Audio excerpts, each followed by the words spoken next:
Un incendio en una escuela coránica de Monrovia, capital de Liberia, cobró la vida de casi 3 decenas de niños. 2 profesores también murieron en el incidente, según la presidencia del país, que confirmó las edades de los menores entre 10 y 20 años. El edificio de una sola planta albergaba una escuela y un internado. Su techo se incendió sorprendiendo a los niños mientras dormían, según autoridades locales, que habían dado una cifra de fallecimientos más alta al inicio.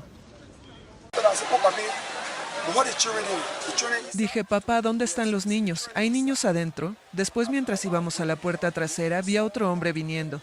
Dijo, vengan y vamos a rescatar a esos niños. Esa gente está muriendo adentro.